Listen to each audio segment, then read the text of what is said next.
Hello dear students, welcome to my science academy.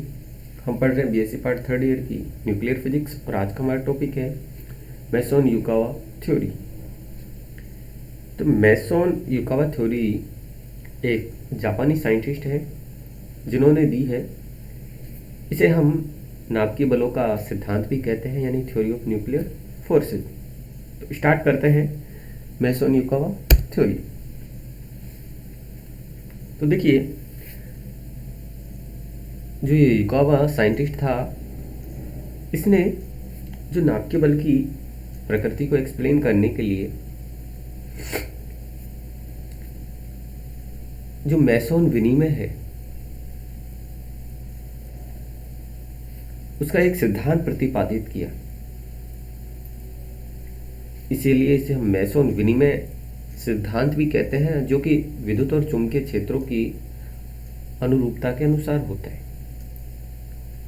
अब इन्होंने क्या कहा कि जो नाभिकीय बलों की उत्पत्ति होती है, हम जानते हैं कि जो नाभिक होता है उसमें न्यूक्लियन होते हैं, यानी प्रोटॉन न्यूट्रॉन होते हैं।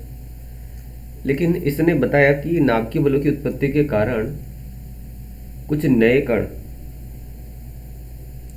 जिन्हें हम पाई मेसोन या फिर पाइयोन कहते हैं, और उन्होंने ये बताया कि जो ये पाइयोन या मेसोन है, इनका जो द्रव्यमान है इलेक्ट्रॉन और प्रोटॉन के द्रव्यमान के बीच का होता है, मध्य का होता है।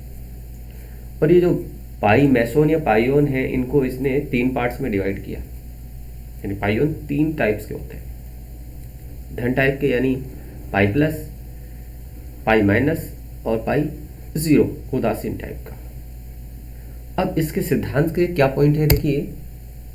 इसने बताया कि यदि प्रोटॉन और न्यूट्रॉन के मध्य नाभिकीय बल लग रहा है, तो उससे जो पाई प्लस मेसोन या फिर धनावेशित पाइयोन बोल दे, वो संबंधित होता है। और यदि जो नाभिकीय बल है प्रोटॉन और प्रोटॉन के बीच में लग रहा है, तो जो नाभिकीय बल संबंधित होते हैं उससे पाई मेसोन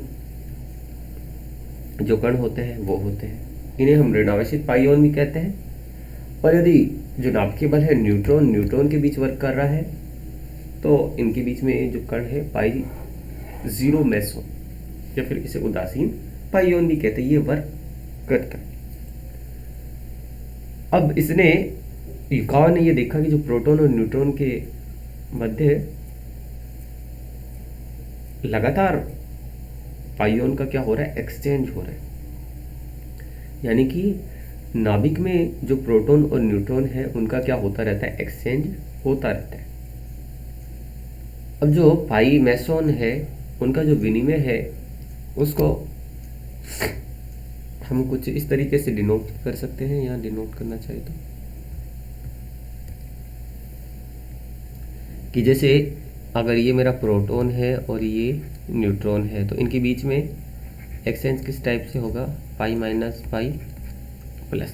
कि अभी हमने देखा कि जो प्रोटॉन और न्यूट्रॉन के मध्य नाभिकीय बल वर्क करते हैं, तो उससे पाई मेसोन पॉजिटिव वाला ये कण वो होता है। और यदि प्रोटॉन प्रोटॉन के बीच से पाई माइनस मेसोन वर्क करता है, और यदि न्यूट्रॉन न्यूट्रॉन है तो उससे पाई जीरो वर्क करता है। तो इनका आपस में क्या होता रहता है, एक्सचेंज होता रहता है। अब यदि ये जो प्रक्रिया है, इसमें नाभिक में प्रोटॉन और न्यूट्रॉन की संख्या में कोई परिवर्तन नहीं होता है, ये जो प्रोसेस है, अब इस बात से ये और स्पष्ट हो जाता है कि जो मेसोन में नाभिक और प्रोटॉन, नाभिक में जो प्रोटॉन और न्यूट्रॉन का विनिमय है, जिसके कारण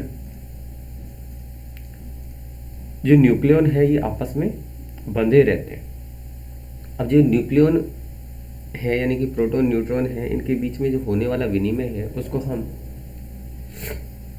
विनिमय बल है उसको हम इस तरह से दिखा सकते हैं, यानी कि प्रोटॉन और न्यूट्रॉन के बीच विनिमय से एन डैश एन प्लस, और जब ये एन प्लस एन से न्यूट्रॉन से रिएक्ट करेगा तो ये पाई प्लस जो मेसोन पार्टिकल है उसमें कन्वर्ट हो जाएगा। हमने देखा था कि जो फर्स्ट इसका प्रतिबंध था कि जो प्रोटॉन से न्यूट्रॉन में एक्सचेंज हो रहा तो ये पाई प्लस मेसोन में कन्वर्ट हो जाता है, और जब ये न्यूट्रॉन से रिएक्ट करता है तो ये एन डैश और पी डैश, और अब एन डैश और जो पी डैश है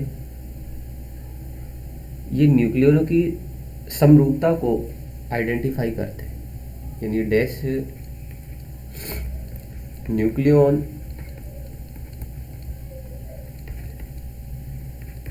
की समरूपता को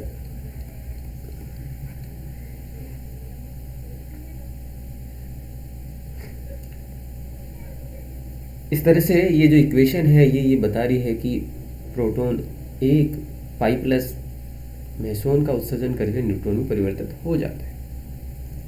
अब जो विनिमय बलों में ऋणात्मक तथा उदासीन पाइयोनों में परिवर्तन कैसे होता है, देखिए यदि न्यूट्रॉन प्लस प्रोटॉन का हो रहा है तो उस कंडीशन में क्या होगा, ये पाई मेसोन का उत्सर्जन करेगा। अब ये वापस ये इसकी हम सिमेट्री को दिखाने के लिए पी डैश से व्यक्त कर रहे हैं, पी डैश ये वापस प्रोटॉन से रिएक्ट करेगा और उसके बाद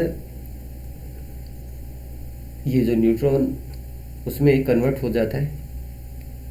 ऐसे ही यदि न्यूट्रॉन न्यूट्रॉन रिएक्ट करते हैं तो अभी हमने देखा था कि ये जो उदासीन यानी पाई जीरो मेसोन पार्टिकल में कन्वर्ट हो जाता है और ये वापस रिएक्ट करके न्यूट्रॉन न्यूट्रॉन में कन्वर्ट होगा। अब प्रोटॉन प्रोटॉन होते हैं तो उस कंडीशन में ये जो पाई जीरो मेसोन जो पार्टिकल है उसमें कन्वर्ट हो जाता है। ऐसे ये पी डैश जो पी डैश है उसमें कन्वर्ट होगा।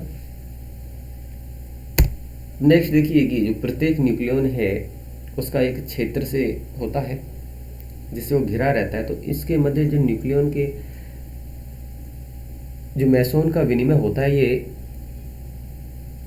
न्यूक्लियन के बीच में जो इलेक्ट्रॉन का स्थान होता है वहाँ होता है। अब जो ये विनिमय बल है न्यूक्लियनों के बंधन के लिए क्या होता है, उत्तरदायी होता है। अब देखिए जो विद्युत चुम्बकीय क्षेत्र है उसमें के समान ही मेसोन क्षेत्र से नाभिकीय बल उत्पन्न होते हैं, लेकिन इनकी परास क्या होती है, बहुत कम होती है। अब न्यूक्लियनों के बीच मेसोन विनिमय तभी संभव है जब ये बहुत क्या हो, निकट हो, या अगर ऐसा नहीं है तो ऊर्जा संरक्षण के सिद्धांत का पालन यहाँ नहीं होगा, यानी कि ये निकट होने चाहिए। अब युकाओं ने रेडियो एक्टिव नाभिकों के लिए भी देखा कि इनसे भी इलेक्ट्रॉन के उत्सर्जन में मेसोन भाग लेते हैं, और जब न्यूट्रॉन प्रोटॉन में परिवर्तन होता है तो कुछ इस तरह से चेंज होता है कि न्यूट्रॉन प्रोटॉन में कन्वर्ट होगा तो ये पाई मेसोन पार्टिकल्स उत्सर्जित करेगा और ये इलेक्ट्रॉन के रूप में क्षयित हो जाएगा। तो यदि प्रोटॉन न्यूट्रॉन में कन्वर्ट हो रहा है तो ये पाई मेसोन पार्टिकल का उत्सर्जन करेगा और उसके बाद में ये पॉजिट्रॉन यानी ई प्लस में क्षयित हो जाता है। देखिए जो पाइयोन है उसके द्रव्यमान को हम कैलकुलेट कर सकते हैं। हम जानते हैं कि पाइयोन विद्युत उदासीन और आवेशित दोनों ही होते हैं। अब अगर ऐसा है कि उदासीन भी है और आवेशित भी है तो इनका जो द्रव्यमान है वो हाइजेनबर्ग के अनिश्चितता सिद्धांत का पालन करना चाहिए, यानी कि डेल्टा ई और डेल्टा टी यानी ऊर्जा और जो समय में अनिश्चितता है वो एच क्रॉस के इक्वल होनी चाहिए। अब यदि जो पाई मेसोन है उसकी विराम द्रव्यमान ऊर्जा हम ई मान रहे हैं और न्यूक्लियन के मध्य जो पाई